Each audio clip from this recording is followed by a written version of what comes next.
Assalamualaikum warahmatullahi wabarakatuh. Ila hadratin Nabiyil Mustafa Muhammadin sallallahu alaihi wasallam wa ila hadrati kutbi jami'il maqam wal hausil a'zam Syekh Abi Hasan Ali Asyadili Syekh Abdul Qadir Jilani Syekh Junaid Al-Baghdadi Syekh Baudin An-Nasabandi wa silsilati thariqah Qadiriyah Nasabandiyah wa Nasabandiyah Khalidiyah wa usulihim wa furuhim annallaha yu'li darajatihim fil jannah wa yanfa'una min barakatihim wa karamatihim wa asrarihim wa anwarihim wa ulumihim wa nafahatihim fid din wa dunya wal akhirah wa ila hadrati khususan ila ruhi Imam Ibnu Ruslan wa usulihim wa furihim annallaha yu'li darajatihim fil jannah wa yanfa'una min barakatihim wa karamatihim wa asrarihim wa anwarihim wa ulumihim wa nafahatihim fid din wa dunya wal akhirah wa ila hadrati silsilati sanad zubat wa jami' ahli kubur wa syaikhina dzakir wa dzakirat al-fatihah.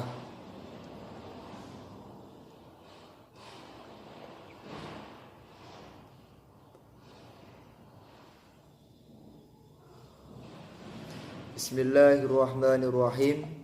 Mari kita lanjutkan lagi kajian kitab Zubat Imam Ibnu Ruslan yang kemarin telah sampai kepada yaitu tarjamah atau biografi pengarang kitab serta sampai kepada yaitu nazam pertama.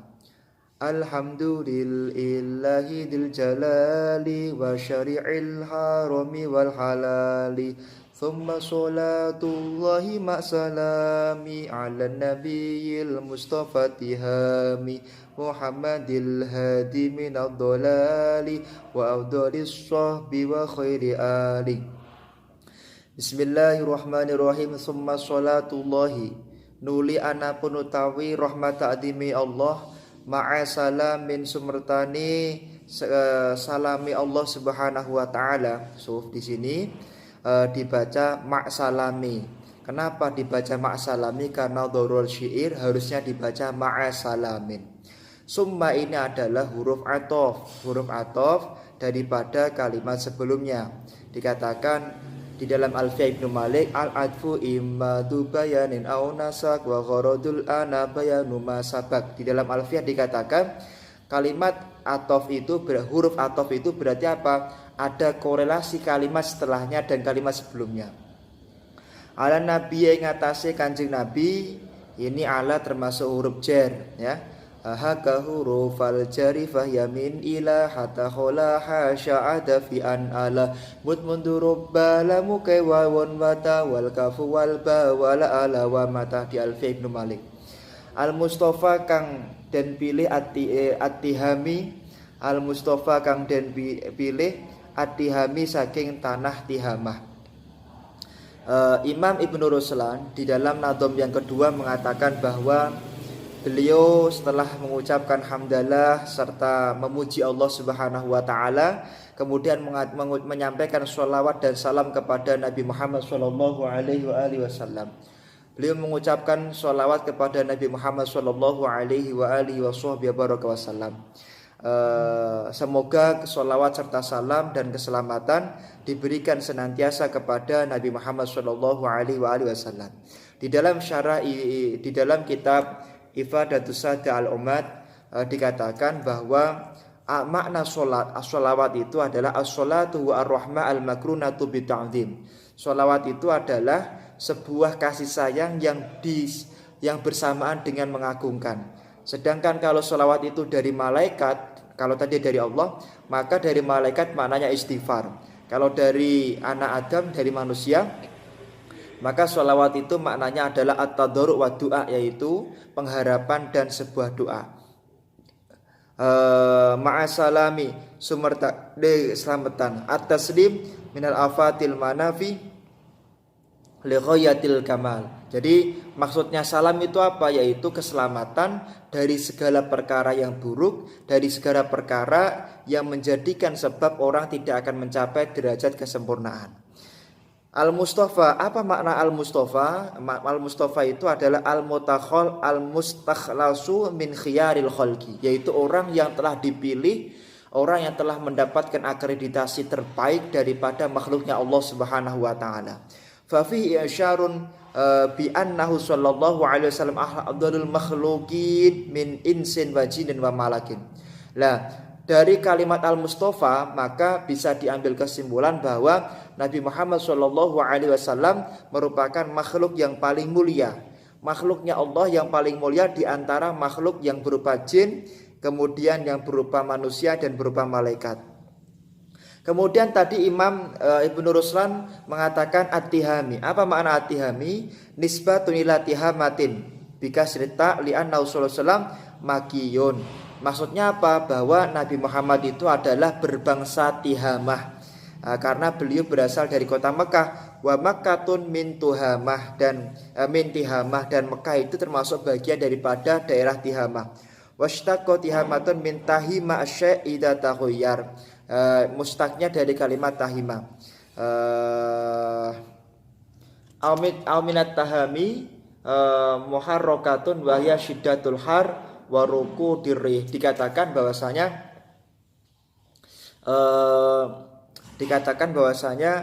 kenapa kok disebut tihamah? Karena di sana itu panasnya luar biasa. Kenapa kok Rasul sallallahu alaihi wasallam itu dijuluki at-tihami? Karena di sana itu anginnya itu angin diem. Anginnya itu angin yang membuat diri kita akan sangat kepanasan sekali. Makanya kemudian dianggap sebagai at-tihami atau at-tihamah. Muhammadin, rupane Kanjeng Nabi Muhammad al-hadi kang dadi petunjuk minadh-dhalali saking kesesatan. Maksud al-hadi itu adalah al-mursyid. Al-mursyid itu apa? Yaitu wa'addalu alal khair, orang yang menunjukkan kepada kebaikan dan kepada kebenaran. Jadi pengertian mursyid itu apa? Di dalam kitab Ifadatus Sadah maknanya adalah yaitu addalu alal khair. Kemudian minadh-dhalali ay al-khadalan wa huwa diddul huda. Makna dolal itu adalah diddul huda. Artinya apa? Lawan katanya petunjuk. Kemudian min libtida'il ghayah. Min ini termasuk huruf jar yang mana memiliki makna ibtida. Ba'id wa bayyin wabtadi fil amkinah. Loh, di Alfiyah ada ba'id wa bayyin wabtadi fil amkinah. Lah, min ini ada kalanya maknanya sebagian, ada kalanya maknanya maknanya itu maksudnya, ada maknanya itu dari atau awalan. Kemudian wa afdalis sahbi, lan sak bagus-baguse sahabat, wa khairi ali, lan sak bagus-baguse keluarga.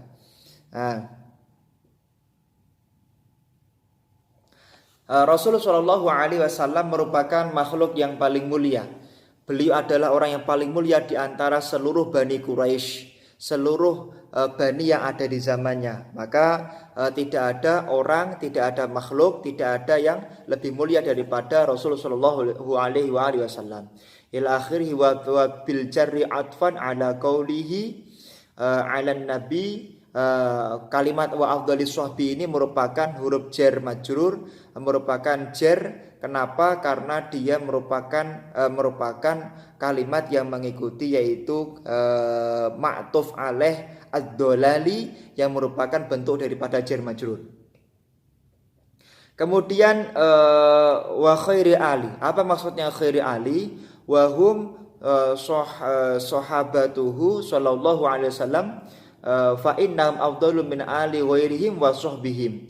Wa hadza binisbah li ali ghairil anbiya. Ammal anbiya minhum ka ali Ibrahim wa hum Ismail wa Ishaq wa Yaqub wal asbat fa innahum afdalu min ali Muhammad sallallahu alaihi wasallam. Untuk nabi maka yang paling afdal makhluk itu Nabi Muhammad. Tapi kalau keluarga Nabi Muhammad, keluarganya Nabi Muhammad dari bani-baninya, maka yang paling utama adalah keluarganya Nabi Muhammad Shallallahu Alaihi Wasallam, yaitu keluarga yang berasal daripada dzurriyyah Nabi Shallallahu Alaihi Wasallam. Sedangkan kalau dinisbatkan dengan para nabi, maka keluarga para nabi yang paling afdal siapa? Ya keluarganya Nabi Ibrahim alaihissalam, yaitu Ismail, Ishak dan Yakub serta keturunan mereka.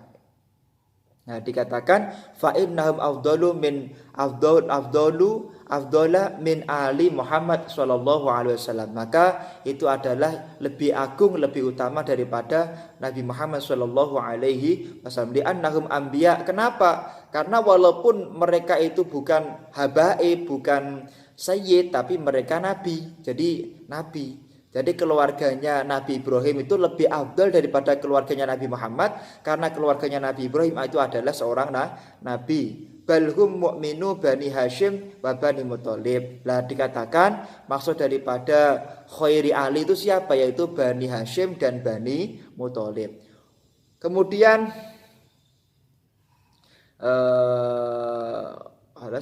wa ba'dulan ing dalem sakwuse hamdalah sholawat lan salam hadhihi utawi kilah kitab iku zubatun kitab zubat nadom tu kang wis dadekake nadom sapa ingsun ha ing ikilah kitab. Hadhi boleh dibaca hadhi, boleh aslinya kan di dalam isim isyarah itu kan ada yang laki-laki ada satu, yang mudzakkar ada satu, muannas ada 4. Bidzali mufradin mudzakkarin asir bididabiti ta'ala umsak tasir. Nah itu. Hadhi itu maksudnya kitab ini ya. Ayat abyatuha utai pira-pira bete kitab zubat iku alfun sewu bima kelan perkara qad ziddu kan wis nambahi sapa ingsun ha ing ha ing nadom. Lah sedangkan nadom daripada kitab zubat itu berjumlah 1000. Fa innaha tazidu nahwa arba'ina baitan. Kemudian di dalam syarahnya dikatakan kitab zubat ini itu jumlahnya 1000 lebih 40 bait.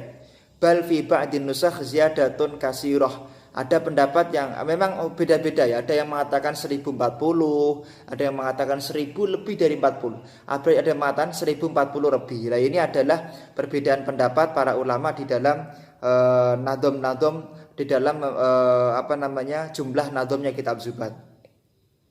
Yashulu supaya dadi gampang apa hifdzuha ngapalake bait alal atfali ing atase bocah-bocah cilik. Maka kitab zubat ini dikarang dalam rangka apa? Biar orang itu mudah menghafalkan kitab zubat dalam ilmu fikih. Jadi orang bisa hafal ilmu nahwu dalam bentuk nadom yaitu alfiyah, maka beliau berharap ada nadom yang khusus menjelaskan masalah ilmu fikih, maka kitab zubat inilah harapan beliau menjadi kitab yang akan menjadi mudah di dalam menghafalkan ilmu-ilmu fikih. Nafi'atun kang paring manfaat limubtadi maring wong kang ngawiti belajar, limubtadir rijali maring wong kang wong-wong lanang, bocah-bocah, wong kang cerdas kang ngawiti belajar ilmu. Takfi cukup ma taufik semertane taufik lil mustahili kedhi wong kang nyibukake belajar ikilah kitab info himat lamun den paham wa ujbiat lan den tut bureni bil amali kelawan amal. Maka beliau mengatakan orang kalau mau sungguh-sungguh belajar kitab zubat, maka beliau menjamin akan diberi cukup orang tersebut untuk memahami kitab-kitab yaitu ilmu fikih. Dikatakan kenapa kemudian beliau mengatakan bil amali, dikatakan selama dia itu kemudian mau memahami, mau menghafalkan dan mau mengamalkan kitab zubat, insya Allah dia akan menjadi ulamanya Allah Subhanahu wa taala. Kemarin telah kami sampaikan bagaimana karomah kitab zubat telah dilempar ke laut kemudian kembali lagi. Rasul sallallahu alaihi wasallam mengatakan man amila bima alima wa warasahullahu taala ma lam ya'lam. Barang siapa orang yang beramal dengan sesuatu yang diketahui, maka dia akan dikasih oleh Allah sesuatu yang tidak diketahui. Jadi barang siapa orang yang beramal sesuatu yang diketahui, maka dia akan dikasih tahu oleh Allah sesuatu yang tidak dia ketahui. Seperti itu. Semoga dengan kita mempelajari kitab zubat dan berusaha mengamalkan kitab zubat, kita akan menjadi orang yang diberi ilmu yang lebih oleh Allah Subhanahu wa taala. Fa'mal mongko ngamalau sapa sira walau bil usri, walau lan senajan 1/10 ka zakati kaya zakat. Takhruju kang metu binuril ilmi kelawan sebab nuri ilmu mindul matin saking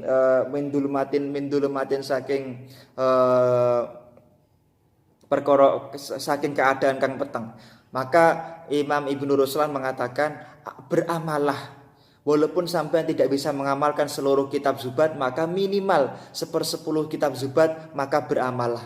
Karena dengan beramal, hati kita akan menjadi terang, hati kita akan menjadi sejuk, hati kita akan bercahaya sebagaimana orang ketika berilmu maka dia akan mendapatkan cahaya kemuliaan dari Allah Subhanahu wa taala. Fa alimun mongko utawi wong alim bi ilmi kelawan ilmune wong alim lam ya'laman yang lam ya'malan kang ora ngamalake sapa wong alim temen sapa wong alim muadzabun utawi adab muadzabun utawi dan adab min qabli ubadin wasani saking sadurunge wong-wong kang nyembah berhala. Wa kullu man utawi saben-saben wong bi ghairi ilmin sakelawan tanpa ilmu ya'malu ngamal sapa man amalu utawi pira-pira amale man iku mardudatun den tolak latuk baru ora den tampa apa amal. Orang-orang yang berilmu ketika dia tidak mengamalkan ilmunya maka dia akan diadab oleh Allah sebelum yaitu orang-orang yang menyembah berhala diadab oleh Allah Subhanahu wa taala. Dan barang siapa orang yang beramal tanpa ilmu maka amalnya tidak diterima oleh Allah Subhanahu wa taala. Wallahu ta'i Gusti Allah. Wallahalan ing Gusti Allah arju ngarepake sapa ingsun almanna ing peparing bil ikhlasi kelawan ikhlas. Maka Imam Ibnu Ruslan kemudian mengawali nadom ke-10-nya dengan ya Allah, aku benar-benar berharap kepadamu ya Allah, jadikanlah aku menjadi orang yang benar-benar ikhlas di dalam mengarang kitab ini. Jangan sampai kemudian aku mengarang kitab ini ibaratnya berharap untuk urusan-urusan dunia. Ada murya wat fito'ah. Ya Allah jauhkanlah sifat riya di dalam aku mengarang kitab ini. Wa min hadan nadom. Maka itu adalah maksud utama di dalam nadom kalimat ikhlas. Likai yakuna supaya ono supaya mugimu supaya ono apa nadom muji supaya dadi apa nadom mujibal kholasi ing dadi sebabe keselamatan ing dalam dina kiamat. Maka beliau berharap dengan mengarang nadom Zubat ini semoga siapapun yang mengkaji dan membaca kitab Zubat ini maka akan menjadi orang yang kelak di hari kiamat mendapatkan surga dari Allah Subhanahu wa taala, menjadi orang yang kelak menjadi orang yang diridhai oleh Allah Subhanahu wa taala. Apa maksudnya kalimat kholas? Apa bedanya kholas dengan ikhlas? Kalau kholas itu adalah as-salamatu li min ahwali yaumil qiyamah.